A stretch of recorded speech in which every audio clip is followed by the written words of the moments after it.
Good morning mga ka-farmers. Pumunta ako sa bahay ng aking bayan. Wala doon. Nandito na pala. Umagang kay ganda.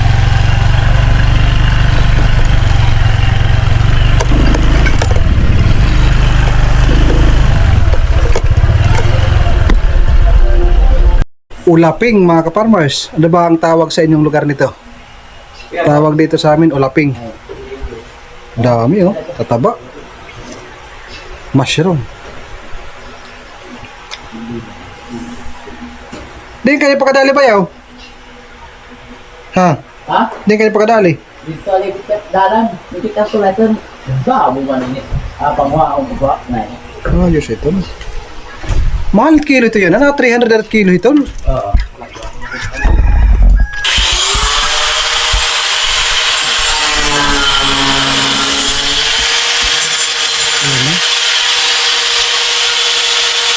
Sabi?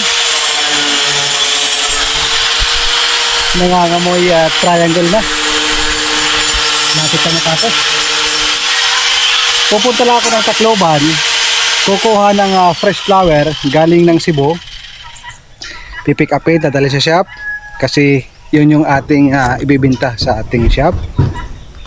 So, iiwan natin sila. Mamaya pagbalik natin. Sana hindi tayo mabitin.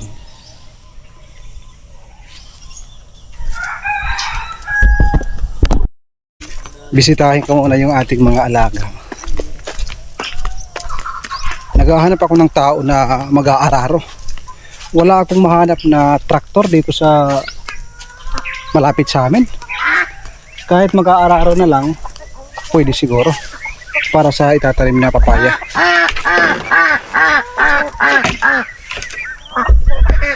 Kapal na ng ating dahon ng bilanghoy.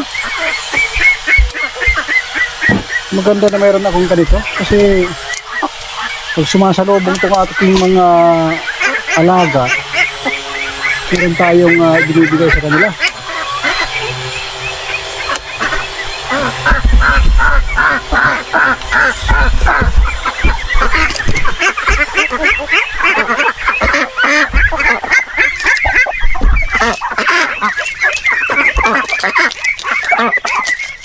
So, kumain.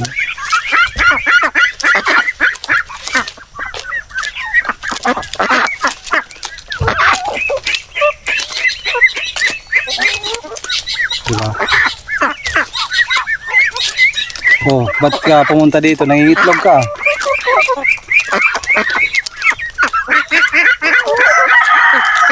Sinilip ko muna dito sa loob kasi yung ating native na manok na may sisiyo, silipin ko baka ano mangyari sa sisiyo. Mas tangitlog. Silip nga. Oh, dumagalaw-galaw pa. Tumalon yung isa. Wala pa. Ibig sabihin, nag-harvest si Brad, yung ating partner. Nag-harvest siya. Nandun sa bahay. Meron palang isa dito. Nangitlog kayo at para maibigay natin yung mga order ng ating kliyente, yung customer. Doon yung ating native na manok na sisiyo. Matapos lang itong ating triangle house, mayroon ng dingding, hindi na sila makakapasok. Pakakawalan ko na lahat ng native para makatipid tayo sa pagkain at mas lalo silang mag-enjoy dito sa paligid. Makakain sila ng mga organic na pagkain na kanilang matutuka. Dadagdagan ko pa itong kamuting kahoy paikot dito sa ating kulungan. Mayroon akong mga itinanim pero sumisibol pa lang, wala pang masyadong dahon. Yung mga nauna, ito yung mga nauna sayang nga na hindi natin dinamihan. Malalaki na sana. Yan yung mga bago. Yan. Ito yung mga bagong tinusok ko sa lupa. Ito, buhay ka ba? Namatay yun siya. Mga bagong tinusok ko sa lupa. Mainam sana, kaikot lahat. Wala kasi ako makita na marami yung tanim nila sa kanilang kamuting kahoy. Nakikita ko pa kunti-kunti lang, kaya kunti lang yung ating nakukuha. Para sa ating mga ka-farmers, mayroong akong katanungan. Ito yung ating katanungan. Ang papaya ba ay kinakain ba ng kambing? Kasi yun po yung aking kinakabahan ho ako. Dahil nakita nyo naman marami tayong seedling ng papaya at maganda yung variety. Baka pag nagtanim tayo, yung kambing lang ng kapitbahay yung tumaba. Tayo mangangayayat sa problema. Since hindi ko pa nakikita na ito ay kinakain, nag-iisang puno lang ito. Minsan kasi yung kambing pupunta dito. Ito hindi pa naman nila kinakain. Sana hindi kinakain. Sa mga taong nakakaalam, sa mga ka-farmers natin na nakakaalam na kung kinakain ba o hindi yung dahon ng papaya, paki-comment na lang mga ka-farmers. Pahingi ako ng inyong suggestion para ma-prepare ko. Kasi mahirap naman. Ang plano ko is mga 100 to 200 na puno ng papaya. Tapos kakainin ako po. Baka pumayat ako sa problema. Ayan mga ka-farmers, ano ba ang solusyon nyo sa mga kapitbahay natin na yung kanilang mga alaga ay siyempre obligasyon nila yan. Ano ba yung number 1 na solusyon?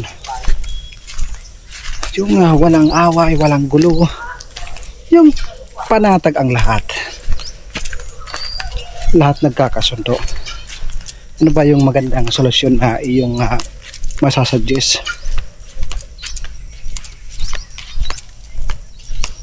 Liligo na si Bayaw sa pawis.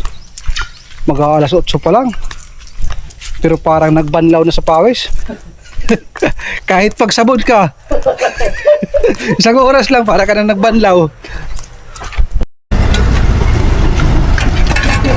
Mga ka-farmers, kung nandito kayo sa Leyte, OZ Merchandise, magkaredit na trabaho. Backdrop. Kaysa mapalit sa Shopee, mas madigon ini. Pwede na value ang tarpo ni.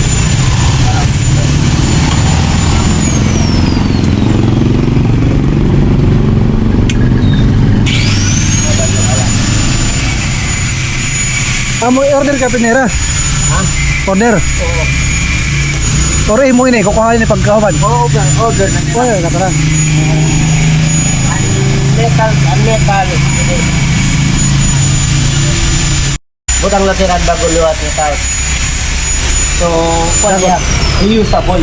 Kaysa na-order ta shop, yan mga mag-ugot-ugot nga ni nga backdrop. Oo. Manipis. Pinili, pwede yan. Matapos na nagkaroon. Din ini may independent siya. Likuran lang ito na Leyte Normal University. May hanap era serbisyo. Ganda oh. Quality ang gawa. Napaka-farmers.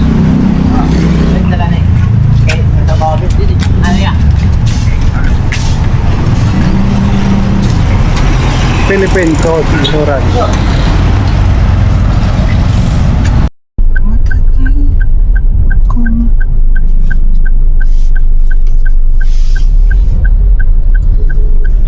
Farmers, napadaan tayo doon sa OZ Merchandise.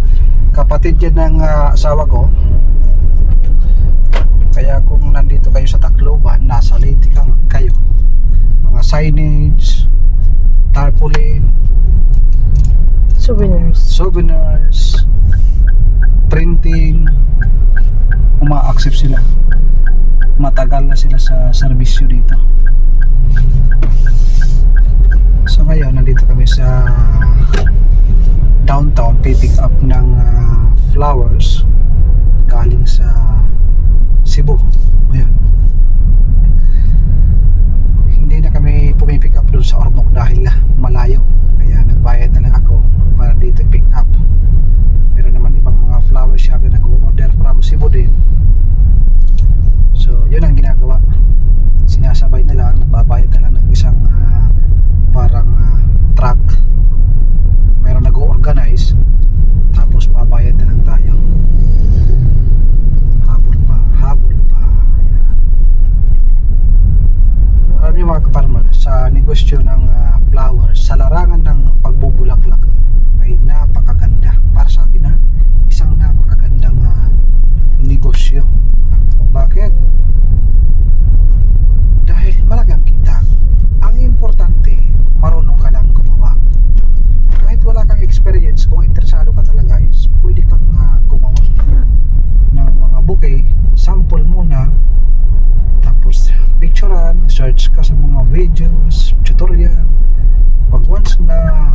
napapawaw ka na sa sarili mong gawa,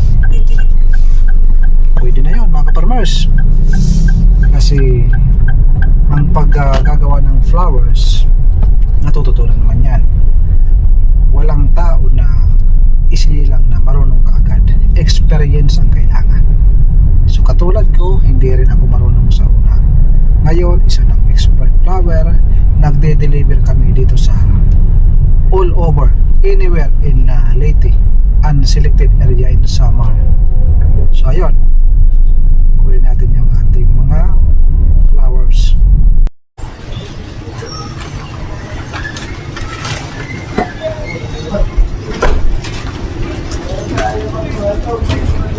Ito yung ating fresh flower na dumating mga ka-farmers.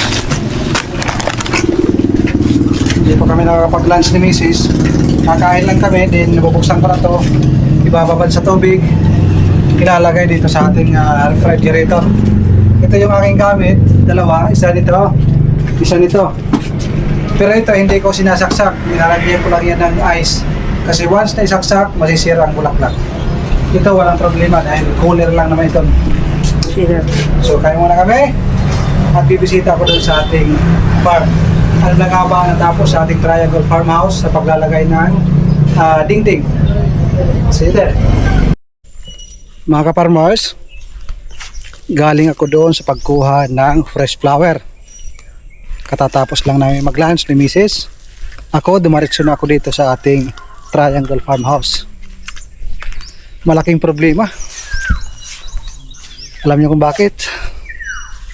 Wow, ang ganda. Iba. Tuloy tayo. Bawal na daw pumasok eh. Mayroon ng pintuan. Buti binuksan. Oh my goodness. Lalo na pag napinising ito at napinturahan. Panginoon Diyos. Napakaganda. Iba talaga yung expert na panday. Tuloy ho tayo. May chandelier pa. Ceiling fan lang pala. Yung tinitira ni Bayaw is yung pintuan. Kaso mayroon tayong problema. Hindi nag-deliver ng isang piraso. Galing na ako doon. Sakto. Pupungkay tayo doon. Para ayaw talaga. Gusto, marami. Malulog ng sulina. Kulang pa ng isang piraso mga ka-farmers. Yan po yung problema. May tipid-tip. Waray usahan la. Doha daw pero minte. Dere kaya doha. Kaya agad doon. Dere, may dako dito nawawarang ako sa kabilingon ko pa. Mabilingan ko nga, di pwede ipahapon na rin pagbutang. Pwede. Hay, bawal mo kita. Brad, basta dako at yung abisag rabad. Grabe. Heavy duty at to. Dako at to. Ano ito tayong bibiniling? Kuya, waray na ko daw ang inahibaw. Ha? Waray na ang inahibaw. Kamara ka. Mapahimo ka sa inyo mga adla. Relax la. Wala na daw hangin na pumapasok sa taas dahil ayun, sirado na. Papalagay tayo ng bintana. Okay. Medyo, ang totoo ay medyo mainit ng konti pag araw. Pero pag gabi, para naman naka-aircon. Para nasa Tagaytay. Dahil kita nyo naman, wala tayong double walling or ceiling. Hindi tayo milyonaryo para makahanap agad. Dahan-dahan lang. Makikita nyo na lang soon. Darating ang panahon. Pag napinising ito, naku po, para itong munting farm, siyempre. Ano itong base? Pag-bus cutter na itong base. Sige. Tara, Brad. Para ka kailangan? Okay. May dalaman sila ako. Ada. Soft drinks, gusto mo? Ay, ito ba? Ada, anong kadiri? May tidak. Sige, mamungutanganin kami nga di. Alis muna kami ni Brad. Ogoy! Ganda. Wala pang ano yan. Pintura. Pag nalinisan yan, na-clearing. Perfect. Ang kulang na lang is yung sa pintuan. hardiplex din para magandang tingnan yung pagka-finishing. Panalo yung ating panday. Mabilis pa.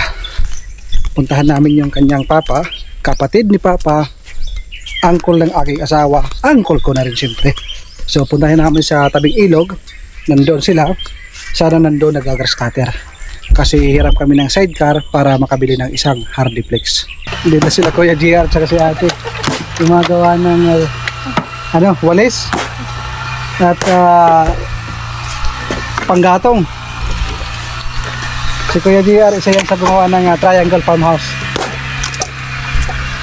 Maharam kami motor. Nagkulang ito sa hardiplex. Usa laban. Dito si Uncle. Siya yung papa ng gumagawa ngayon ng ating Triangle Farmhouse. Marami silang alaga dito. Mga tanim na saging. Yan.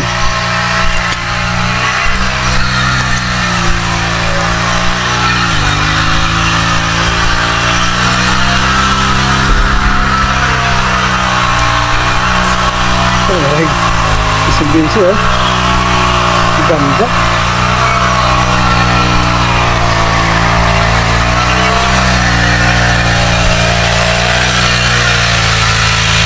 Mabilis talaga pag mayroong gamit.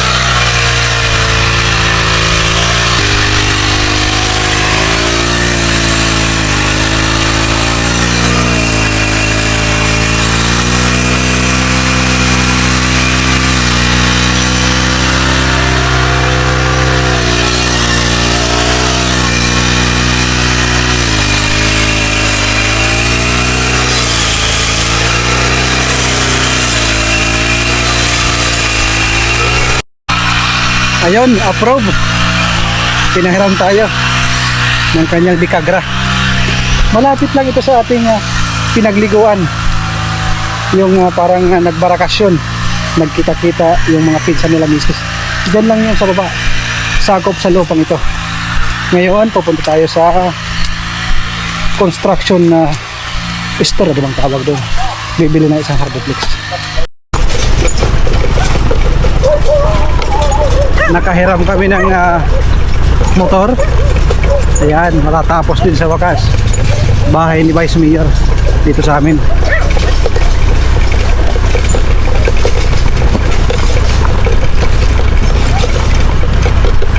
Nagpunta muna kami sa Triangle Farmhouse para maglagay ng Diyos Fortress na kahoy para hindi mabali yung hardiplex.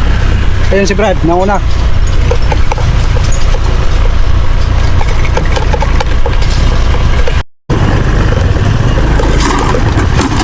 Bumili kami ng isang hardiplex mga kaparmers, pero ang nangyari, naging dalawa. Nandoon yung 3/4, nandito yung 1/8. Nabasag mga kaparmers dahil malubak dito, maraming bato. Kahit gaano kaingat, ganun pa rin. Pero ayos lang yan. Wala tayong amo. Charge to experience na naman. Hindi na lang natin naulitin. Meron pa namang paraan para magamit yan.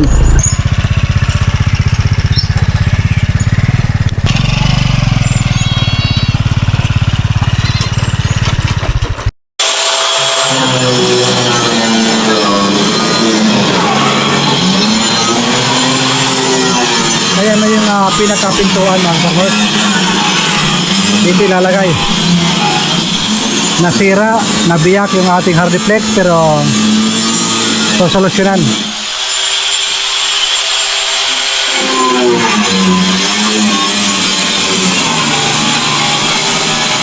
Sa mga kaparmers natin nagtatanong magkano na ba yung ating nagastos dito. Sa estimated ko, hindi pa insaktong bilang, 60 to 70,000 pa lang mga kaparmers. Pero akin yung mga kahoy, nagpaputol ako ng Gemilina. Sa susunod na mga video, gagawa tayo ng costing. Total, magkano ba yung talagang nagastos natin dito? Lahat-lahat. Mga kaparmers, inihatid natin yung tricycle. May pintuan na pagbalik natin. Pero ayun nga yung problema. Nagawa ng paraan.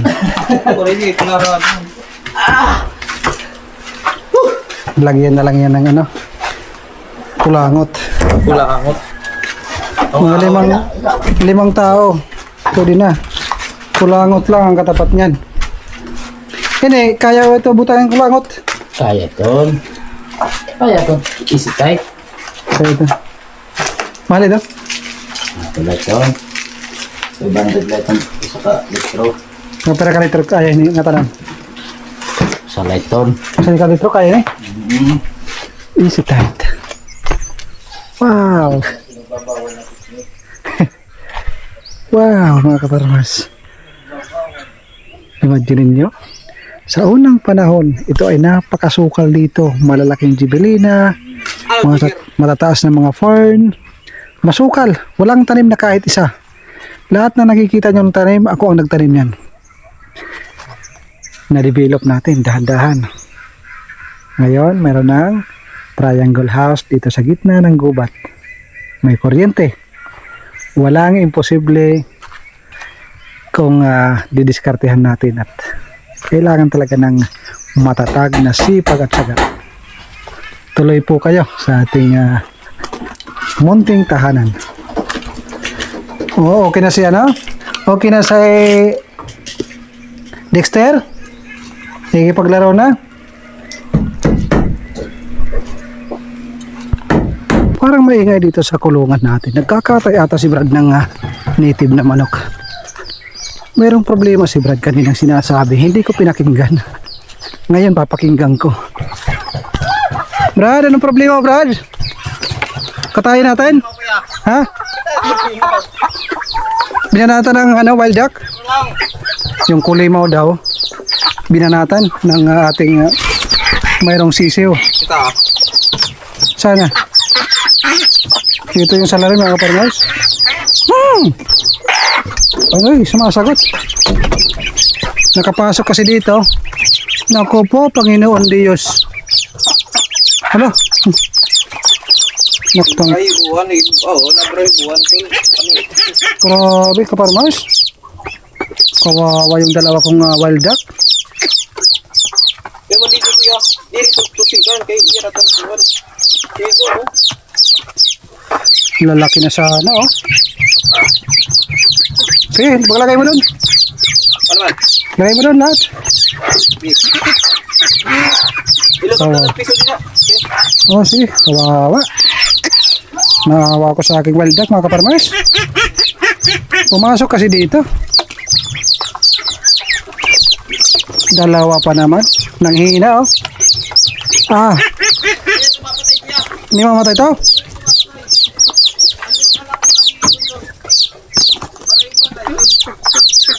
Tingnan nyo, oh, yung ulo.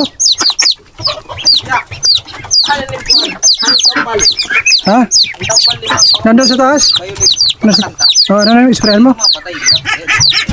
Kaya nga naginabdang ko to niya. Dalawa. Oh, dumugo yung mga ulo. Nahawa ko sa ating kulimaw.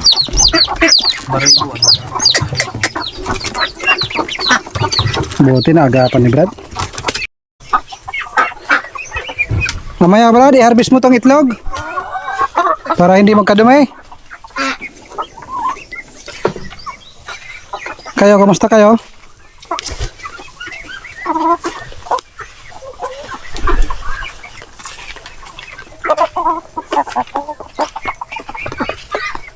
Ito yung kanilang palaging inaabot, oh.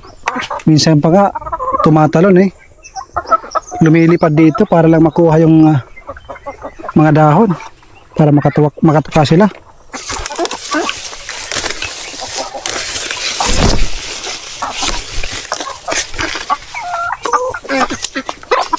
Katatapos palang kumain yan, pero basta't merong mga greens na makita, lalo na pagbago sa kanilang paningin at panlasa, Tutukain nila yan.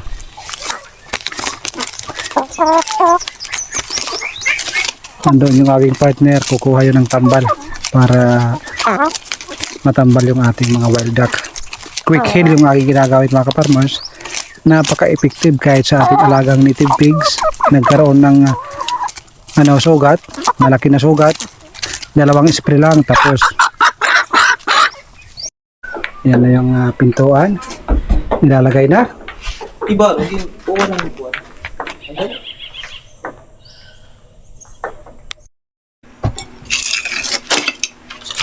Sample. Sana daw. Sample. Sige. Hindi dito. Konti lang. Wala pa dito ang lasa. Ay, sus. Panalo. Panalo. Sige. Oops. Bawasan ng konti. Yung ating nabili na Hardiplex na pangalawa ay medyo dark. Pero hindi naman yan ang mapapansin pag napinturahan na. Sa tingin nyo mga kaparmers, ano ang magandang pintura, kulay dito sa ating Triangle Farmhouse? Kasi yung ating bubong ay brown. Yung babagay dito sa ating pangit na paligid. Pangit na paligid. Joke lang mga kaparmers. Gaganda din yan. Sa ngayon, hindi pa nade-develop. Pangit lang sa paningin. Darating ang araw, magkaroon tayo. Ang pangarap ko talaga ay magkaroon ng maliit na swimming pool dito. At mayroong sunshade. Para pagpupunta dito ang ating pamilya, mga pinsan ni Mrs., pinsan ko, dito mag-i-enjoy, may video okay. Relax, lalo na pag linggo. Sa ngayon mga kaparmers, ito yung update sa ating Triangle Farmhouse. Tapos nang magkabit ng Hardiplex. Pakisarado Brad? Pakisarado? Para mainitan kayo dyan. Bira lang mga kaparmers ha. Pag napinturahan yan, panalo yan. Ilaw ang kulang. Magkabilaan. Left and right para maganda. Okay na ba mga kaparmers?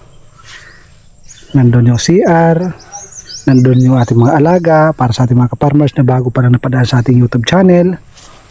Kung nakaya ko, kaya nyo rin yan. Ito yung ating pinakakusina. Tulad ng aking sinabi, pag nag-iihaw tayo, nagluluto tayo, kita lahat ng ating triangle house, alaga, at medyo nakatago yung ating CR. So ayan po yung ating update. At para sa ating mga kaparmers na nagustuhan nyo yung ating ginagawang project, huwag nyo kalimutan mag-subscribe sa ating YouTube channel. Maraming salamat mga kaparmers.